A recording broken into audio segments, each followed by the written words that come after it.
Hello friends, तो फिर आज हम नया चैप्टर स्टार्ट करेंगे, चैप्टर नंबर 3, जिसका नाम है अंडरस्टैंडिंग क्वाड्रिलेटर्स। तो फिर हम इसमें सबसे पहले कुछ क्वाड्रिलेटर्स के बाद फिगर्स के बारे में हम पढ़ेंगे, फिर उसके बाद हम क्वाड्रिलेटर्स के बारे में पढ़ेंगे। क्वाड्रिलेटर्स का मतलब 4 साइड्स वाला जो फिगर होता है हम उसको कहते हैं। तो पहले कुछ फिगर्स है, जैसे कि पहली फिगर है सिंपल क्लोज्ड कर्व। तो सिंपल क्लोज्ड कर्व कौन से होते हैं? तो जो इस टाइप के कुछ भी मतलब सिंपल हो, और जो क्लोज्ड कर्व का मतलब यहाँ पे ये होता है कि जो ओपन हो। तो ये क्या है हमारा सिंपल क्लोज्ड कर्व। अब दूसरा है हमारा a closed curve that is not simple. Closed curve जो क्या है सिंपल नहीं है। तो हम इस फिगर को कह सकते हैं। थर्ड है simple curve that is not closed. Simple curve हो बट वो क्या ना क्लोज, ये कह सकते हैं। And not a simple curve, इसके लिए हम क्या करेंगे, ये वाली फिगर।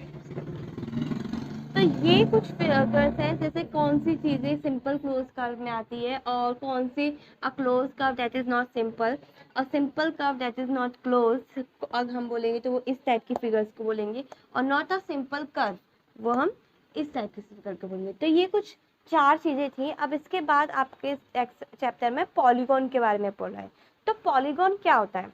पॉलीगॉन का मतलब होता है a simple closed curve made up of the line segment is called polygon।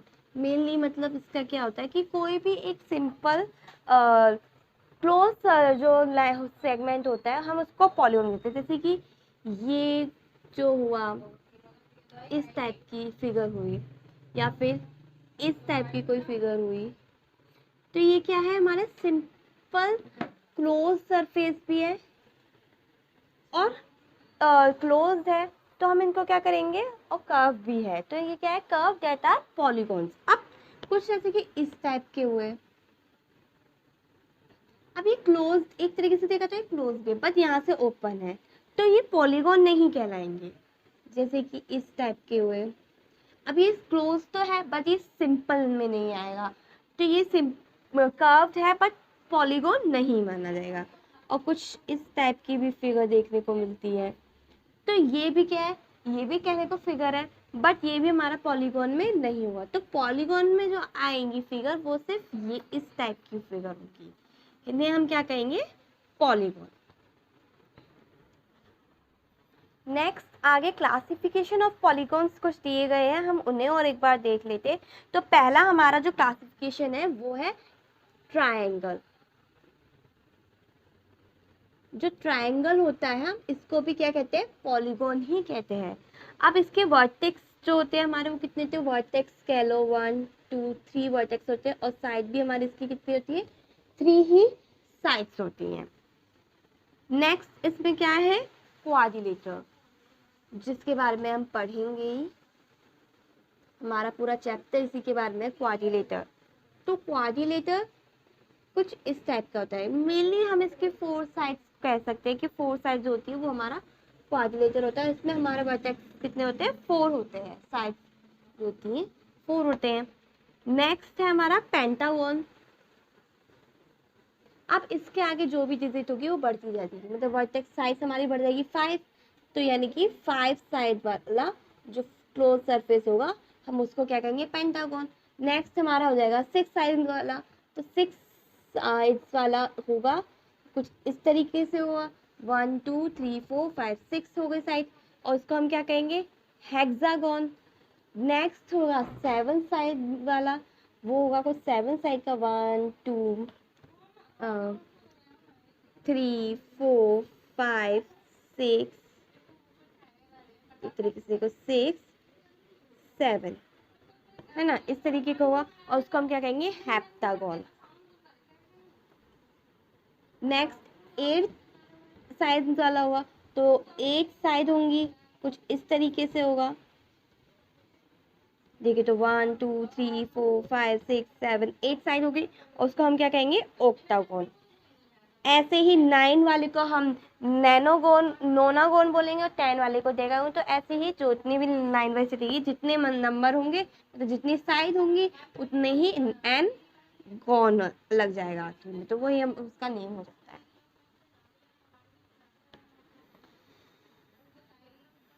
Next है डायगनल्स। क्या होता है डायगनल? क्या होता है आपका डायगनल का मतलब होता है किसी भी जो फिगर होती है, जो मतलब हमारा पॉलीगॉन होता है, उसके जो कॉन्जिक्यूटिव टेक्स्ट होते हैं उनका जो मिलना, जैसे कि हमारे क्वाड्रिलेटरल ले लेते हैं हम, एक रेक्टेंगल क्वाड्रिलेटरल कुछ भी है, तो इसके जो अपोजिट एंगल वर्टेक्स है उनको जब हम मिलाते हैं तो ये जैसे कि ए बी सी डी, जो ए सी है, ये ए सी क्या है? एक डायगोनल है। और ऐसी सेम ऐसी क्या बनेगा? बी डी से एक डायगोनल बनेगा, है ना? तो ये चीज क्या है? डायगोनल्स बोलते हैं। जो ये लाइन किसी दो कॉन्जिक्यूटिव वर्टेक्स यानी कि दो अपोजिट जो वर्टेक्स होते हैं आपस में अलग होते हैं, वो जब जॉइंट होते हैं तो उसको जॉइंट होने पे जो लाइन बनती है, जो ए सी हमारी लाइन बन रही है और जो बी डी, ये होते हैं हमारे डायगोनल्स। और जैसे कि ट्रायंगल में भी हमारे डायगोनल होते हैं। देखा जाए तो एक इस तरीके से अगर कोई फिगर हो, ट्रायंगल ना हो, इस तरीके से वो, तो इसमें देखेंगे तो एक ये बन रहा है हमारा, एक ये बन रहा है अपोजिट साइड से, तो ये क्या है? हमारे डायगोनल है ना? और देखो हम हेप्टागोन में भी बना सकते हैं, 1 2 3 4 5 6। चलो हेक्सागोन में भी बना लेते हैं। तो हेक्सागोन में भी देखो इसके अपोजिट साइड से एंगल बनेगा, ये डायगोनल होगा, एक ये डायगोनल होगा, एक हमारा ये डायगोनल होगा। तो ये क्या है हमारे? A B C D E F. तो देखा जाए तो A D B E C F, और ये डी ए कर लो या ए डी कर लो, तो ये क्या है? हमारे डायगोनल्स है ना? डायगोनल समझ में आ गया होगा क्या होता है। अब नेक्स्ट एक होता है इंटीरियर। हम कुछ वर्ड यूज करते हैं, इस चैप्टर में हम यूज करेंगे। एक होगा इंटीरियर, दूसरा होगा एक्सटीरियर। तो आपको पता ही होगा इंटीरियर मतलब इन, मतलब अंदर, एक्स मतलब बाहर के लिए। तो अगर कोई शेप जो बननी है, तो अगर हम हमसे बोले इंटीरियर एंगल, तो इसका मतलब है कि ये अंदर से जो एंगल बन रहा है, जो अंदर का है, वहाँ कहीं ना कहीं एक एंगल बन रहा होगा। इंटीरियर एंगल मतलब अगर इंटीरियर एंगल बोले, इंटीरियर लाइन बोले, इंटीरियर शेप, तो इंटीरियर का मतलब अंदर वाला पार्ट आ जाता है। और अगर वही हमसे एक्सटीरियर का बोल दे, तो इसका मतलब कोई कहीं ना कहीं एक बाहर एंगल बन रहा है शेप के, है ना? ये शेप अंदर का पार्ट हो गई, और ये पार्ट पोर्शन क्या हो गया? बाहर का पोर्शन, एक्सटीरियर पोर्शन हो गया। तो exterior angle, exterior shape, line या फिर कोई भी चीज़ एक्सटीरियर जो बोले, लेंथ वगैरह, तो वो सारी चीज़ें क्या होगी? बाहर की तरफ होगी। और अगर इंटीरियर बोले तो आप उसको अंदर की तरफ लिखना।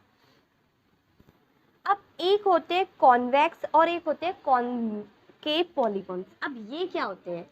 कॉन्वेक्स पॉलीगॉन, आज तक तो आपने कॉन्वेक्स मिरर और कॉन्वेक्स लेंस पढ़े होंगे, और शायद आपने नहीं भी पढ़े हो, 8 में ही हो अभी आप। तो कॉन्वेक्स पॉलीगॉन और कॉनकेव पॉलीगॉन, ये क्या होते हैं?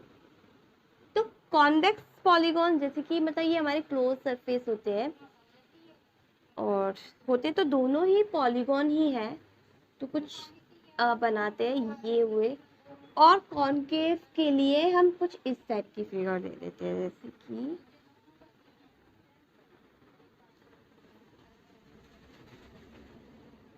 तो इसमें अब आप देख रहे हो, एक चीज देख रहे हो, अब इसमें जब डायगोनल बना रहे हो आप, तो आपका डायगोनल कुछ इस तरीके से बनेगा, इसमें से और इसमें से। और इसमें डायगोनल बना रहे हो तो कुछ इस तरीके से बनेगा, इसके डायगोनल कुछ इस तरीके से बनेंगे। अब इसके डायगोनल देखिए, एक यहाँ बनेगा तो दूसरा यहाँ बनेगा, एक यहाँ आ रहा है और दूसरा तो कोई आ ही नहीं रहा।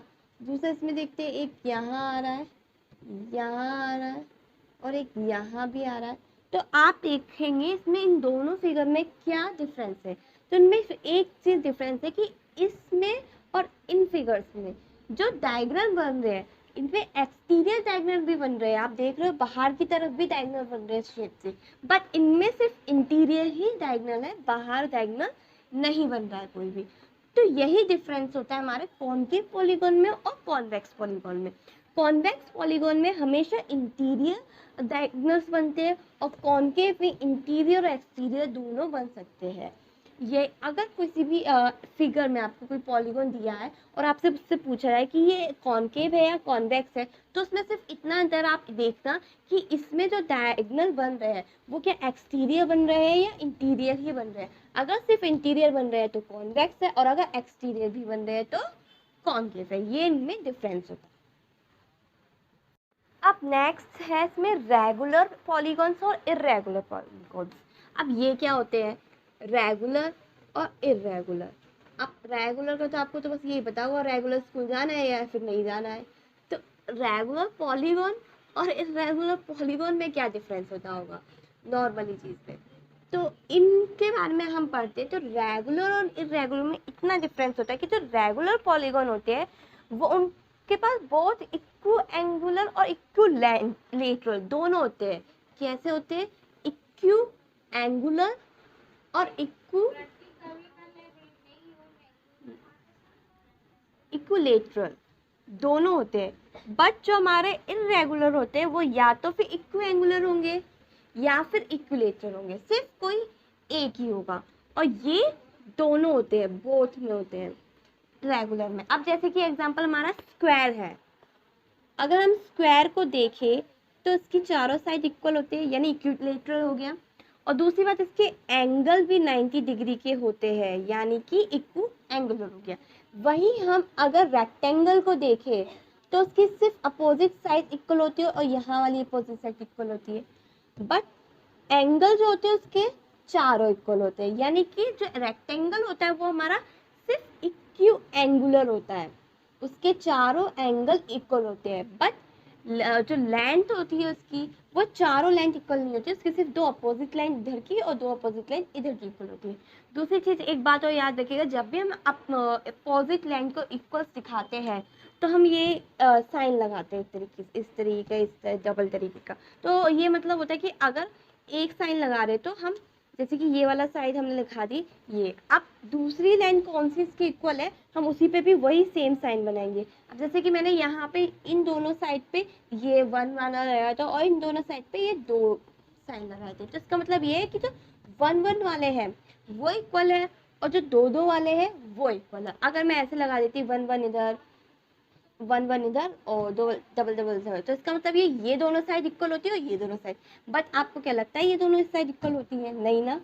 तो हमने इस तरीके से लगाया, रेक्टेंगल में हमारी ये 2 साइड इक्वल होती है और ये 2 साइड इक्वल होती है। तो रेगुलर और इर्रेगुलर पॉलीगॉन्स क्या होते हैं ये आपको समझ में आ गया है। अब चलिए नेक्स्ट देखते हैं आगे क्या लिखा है। आगे है एंगल सम प्रॉपर्टी। अब एंगल सम प्रॉपर्टी आप हमेशा याद रखिएगा, एंगल सम प्रॉपर्टी में सिर्फ 2 ही चीज़ें याद रखिएगा कि अगर कोई आपके पास फिगर ट्रायंगल है, ट्रायंगुलर शेप है कोई आपके पास, तो उसके एंगल का सब, अब ट्रायंगल तो इसी तरीके की होगी तो उसके 3 ही एंगल बनेंगे 1 2 3। तो angle 1 plus angle 2 plus angle 3 का सम हमेशा 180 डिग्री ही आएगा। ये इस पे डिपेंड करता है कि एंगल 1 कितने का, एंगल 2 कितने पे, एंगल 3 पे का। इसका कोई मतलब नहीं है, कुछ भी हो सकता है। एंगल 1 90 भी हो सकता है और बाकी के 2 एंगल 45 डिग्री के भी हो सकते हैं। और ऐसा भी हो सकता है एंगल 1 90 का, एंगल 2 30 का और एंगल 3 60 का। बट इन तीनों का सम 180 ही डिग्री होना चाहिए। और दूसरा है, अगर कोई क्वाड्रिलेटरल है यानी कि कोई भी आपके पास 4 साइड की शेप है, अब वो चाहे रेक्टेंगल हो, चाहे स्क्वायर हो, चाहे और कोई भी अदर हो, हेक्सागोन तो नहीं आएगा, तो ये जो भी हो रेक्टेंगल स्क्वायर, तो इन चारों एंगल का सम 4 1 2 3 4, तो angle 1 plus angle 2 plus angle 3 plus angle 4 equals to 360 degree रहेगा। हमेशा याद रखना, क्वाड्रिलेटरल है तो उसके चारों एंगल का सम 360 रहेगा और अगर ट्रायंगल है तो उसके तीनों एंगल का सम 180 डिग्री रहेगा। यही हमारी एंगल सम प्रॉपर्टी होती है। नेक्स्ट ये वीडियो अब यहीं खत्म होती है। नेक्स्ट वीडियो में हम एक्सरसाइज की 3.1 स्टार्ट करेंगे।